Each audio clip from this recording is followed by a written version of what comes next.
Very slight backstory. I actually know KSL, and I have literally never wanted to follow her on stage. Hi, I'm Debra Cleaver. I'm the founder of Vote.org, and Vote.org is a fiercely nonpartisan organization dedicated to using technology to increase voter turnout. But Vote.org is a corporation, and corporations aren't people, and they don't have opinions. And I, Debra Cleaver, have a lot of very strong and very partisan opinions.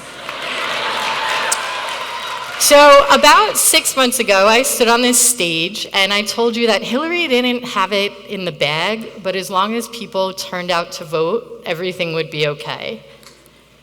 And unfortunately, 100 million Americans didn't turn out to vote, and literally nothing has been okay since then. So you already know that Republicans took the House, they took the Senate, they took the House of Representatives, and they're about to take the Supreme Court.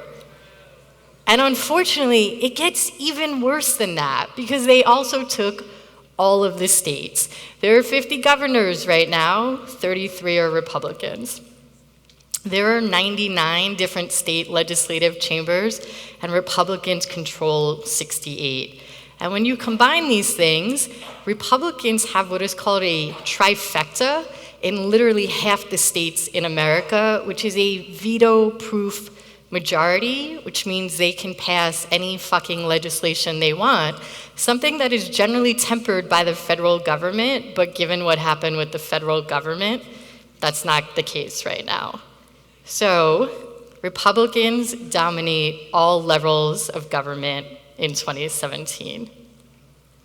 And this is actually, it's really bad. Like every day someone will say to me, like, things are okay, right? And I'm like, no, things are not okay. Things are a lot worse than you think they are right now. Like, they're worse than I think they are, but sure, everything's fine. And now that I've depressed us all, I can tell you that everything actually is kind of fine, because only 25% of voters are registered Republicans. And I know this because I run the biggest voter registration project in the country and have for a really long time. So there's two reasons that Republicans keep kicking our Democratic asses. One is they're actually not shy about cheating, and the other one, and my attorneys will see this at some point, and we will have a talk about that, saying things like that publicly, and the other reason that they keep kicking our asses is that they vote in every single election, and not just the presidentials.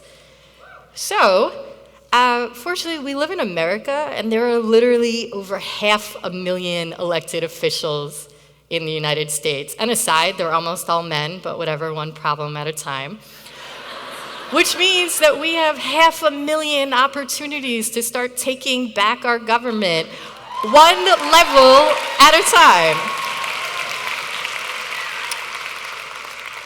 So, Vote.org is my full-time job, which means, unfortunately, I needed to come up with a plan for how we're gonna do this. And it's actually not that complicated. Over the next 2 years, we're gonna elect the people who are either gonna sign off on the Trump agenda or fight it tooth and nail. I personally think we should elect the people who are gonna fight Trump tooth and nail, and this is how this works. In 2017, we start taking back the municipal races. So those are the mayors and the city council in all the cities that are sanctuary cities. In 2018, we start taking back the House and the state legislature. That is a hard word, legislature, which means by 2020, we can unfuck the gerrymandered districts and take back the Congress for literally the next decade, and at the same time elect a decent person a president, which gives us the Supreme Court for the next generation. So I'm Debra Cleaver, and I can tell you that things are bad, but they're not hopeless. And the path forward is actually really simple. Be like Republicans and commit to making voting an actual habit and not a hobby, and we will take back the country. Thanks so much.